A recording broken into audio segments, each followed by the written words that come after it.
Alright, what's up Nabs? It's Platinum TDX the Dragon Xtreme and welcome to another Dragon Ball Xenoverse video. Now, today, I know I've promised you guys for the past week that I would get my Xenoverse review up, but I've decided to scrap the idea. I was actually going to do the review with, Dr. Blick and Royalty or Tsukino Kami Gaming. But I've decided to scrap the idea without them knowing, but I'll probably be on for their review, but I won't be doing a review on it because this is somewhat like my review. But it's more so, I want to say, a rant type video. Royalty and I have been playing Xenoverse, like parallel quests, for the past couple of, like the past week or so, past couple of weeks I want to say. And we really soaked in a lot of the gameplay mechanics. Now, before I go any further into this, I want to say that some of this, or most of it, maybe half, I don't know, but it's going to be opinion based. But some of this is fact. Whether you like it or not, some of this is fact. Now, what I want to get into first is the story. Now, the story to me, I liked it. Again, I don't really go to Dragon Ball Z products in any way for story because it's DBZ. Plot holes are everywhere. Inconsistencies, everything. I can name one off the top of my head right now, but it's not the point of this video. After the Android Saga, I couldn't give a shit about the story. But the story was pretty good. It was an alternative. It wasn't original. It was an alternative. But I wouldn't really say it was original. It was definitely a fresh breath of air because I get sick of going through the same story, but the more and more I progressed through the story, the more and more I felt like I was doing the same fucking story. So, I really didn't like it that much, but I mean, it's Dragon Ball Z. What else am I gonna ask for? A complete new series? I would really love that, but, you know, just for video game purposes.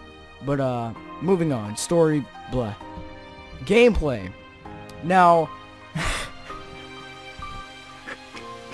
this fucking cracked me up. Now, I remember looking back in, like, I want to say January? No, not January. December-ish, and all the gameplay videos Dimps was leaking out, or Namco Bandai, one of the two. They were leaking out with, like, Go Tanks with the Super Ghost Kamikaze attack and stuff like that. And they were doing these crazy ass combos. Get this. Those are literally the only combos you can do in the fucking game.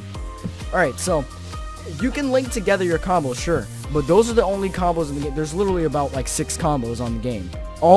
This is the first time in history that you could go through the combo list and those are all the combos that are in the game. Usually like in Budokai 3, they can't show you all the combos because you can cancel in that game and you can like make your own combos and stuff like that. You can in this game as well, but those aren't actual combos. Those are just you linking your hits. And you're still doing the same stuff over and over again unless you just do a different combo. But Budokai 3 and Infinite World had like tons of combos you could do, and it's kind of hard to explain, but I hope you guys are grasping what I'm saying. But the gameplay mechanics, the fighting is really not deep at all. You could pick it up and be a master at it. I'm just saying. I might get hate for this, but Tenkaichi's combat was way deeper. Not Tenkaichi 1, Tenkaichi 3's, and Raging Blast 2's. Combat was way deeper than Xenoverse's. It's just that you couldn't make up shit on the way. Xenoverse gives you far more freedom in the combat system because nothing is input based. It's all based on when you push the button and how you push it.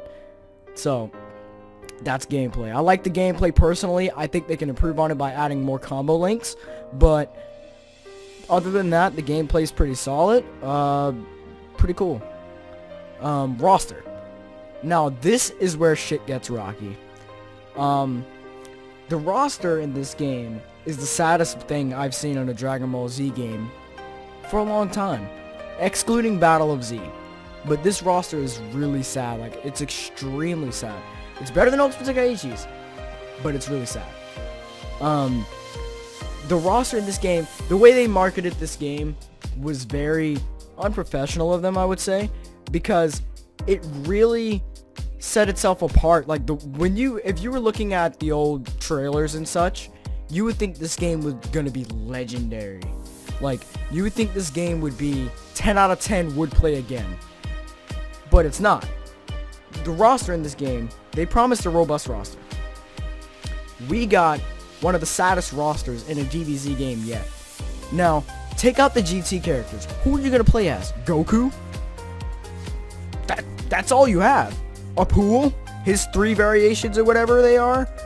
Why does a pool have more variations? Like, why? He doesn't need any. And who else are you gonna play as? Raspberry? Go ahead. Be my guest. Hercule comes back. Oh, gonna play as him? Go ahead, take him. You can have him. Who else are you gonna play as? Oh, those 2 new villains. Oh, guess what? You can't. Oh, that's right. The roster is pretty fucking sad. Moving on. Now, I'm gonna skip this one and go back to it. So let's talk about preset character decisions. Now, I'm very confused as to why the preset characters are locked the way they are.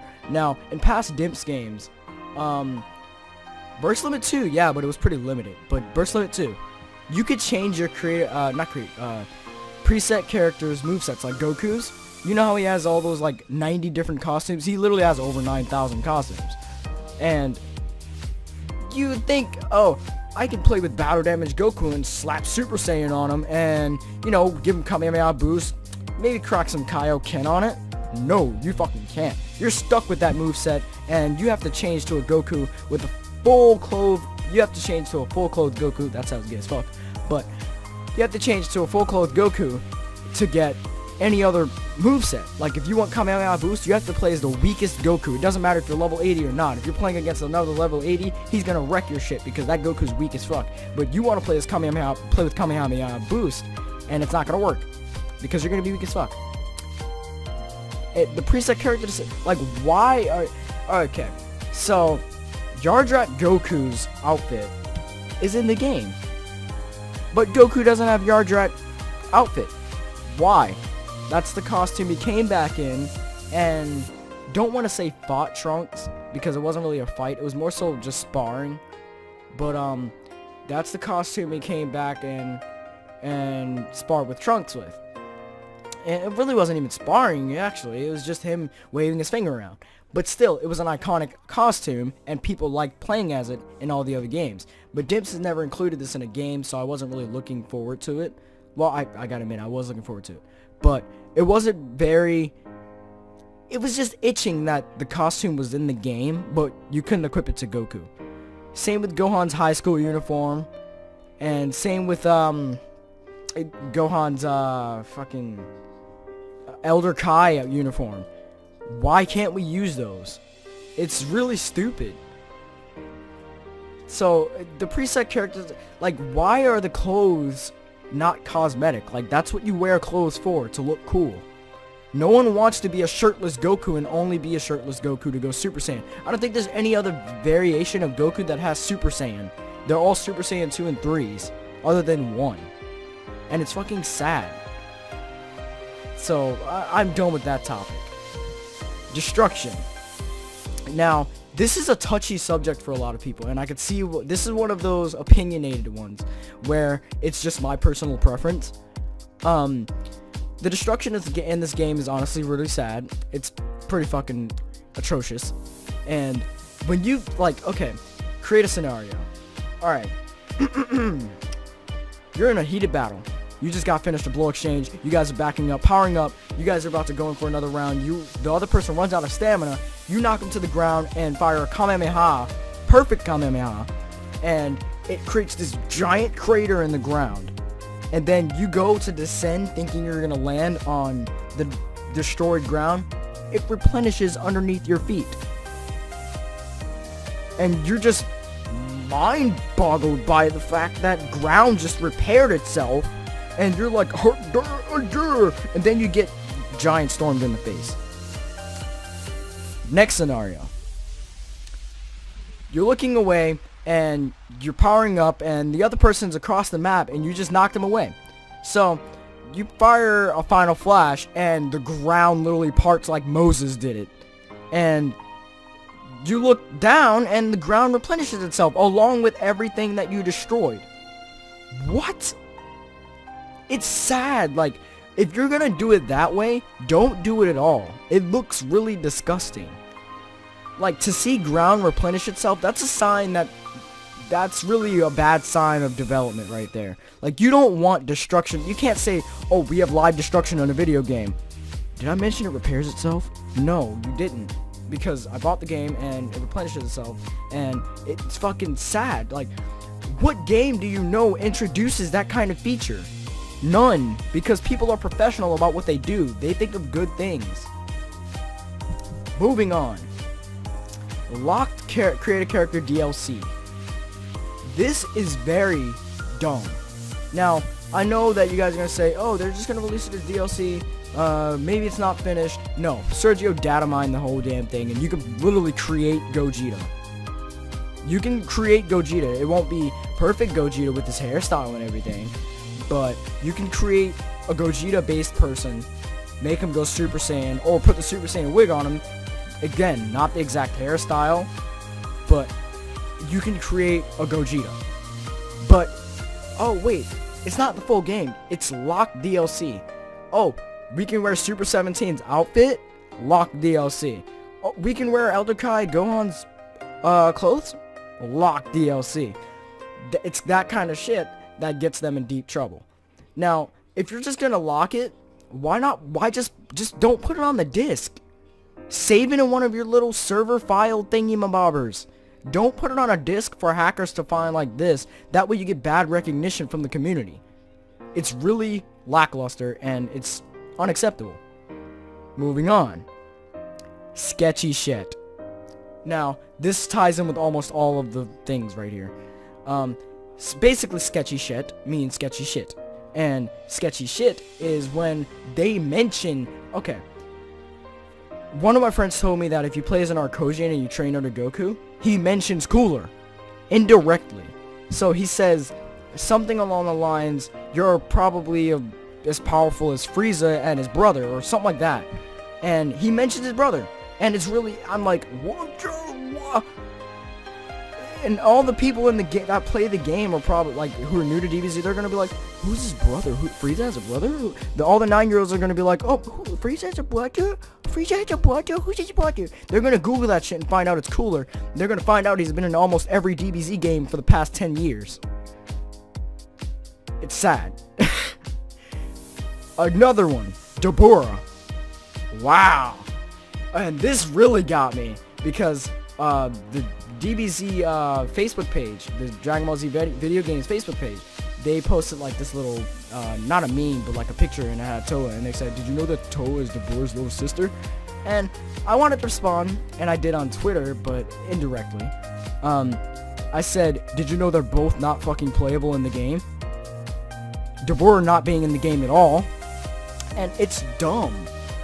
Why is Deborah, like, why indirectly, not even indirectly with Deborah, why just blatantly flat out say his name and not even have a trace of him in the game? That's saddening. Like, that's really demoralizing for the DBZ community, and I'm wondering what is the direction that the DBZ community is headed? Because if you guys are accepting this kind of stuff and it's 2015, I don't know what to tell you. If a game in 2007 could do something way more and way better than a game in 2015, there's something wrong. I look at games like Left 4 Dead 2, classics, Left 4 Dead, and even like games such as Call of Duty. I hate to say it, but even the first Call of Duty was pretty fucking good. And ever since then, I don't want to say they added too much, but you know, it's Call of Duty. But I look at these games and they're awesome. Not Call of Duty, but you know what I'm saying. And Left 4 Dead, sure, you could say Left 4 Dead 2 was a sequel for Left 4 Dead 1, but what did it add besides more gore? Other than that, the core features were still there, and it was still the same game. It was just more fun because of more weapons and such. It was just cosmetic things. which DBZ Xenoverse lacks. Don't get me wrong, the game's cool. I definitely recommend it for a pickup, but I don't think it's worth 60 bucks. I really don't think this game's worth 60 bucks. If you got it on Steam for 50 or you downloaded it digitally for 50, I commend you. But if you're gonna buy a physical copy for 60 bucks, you're a DBZ fan. I can't discourage you from that. But I don't think the game's worth 60 bucks in its current state. Maybe wait until you can get the season pass with a bundle. That way you can get all the cool shit with the DLC. But just my 5 cents. If you guys sat through the video, leave a like. Also, my name's Platinum CDX Dragon Xtreme. I'll see you guys next time. Peace.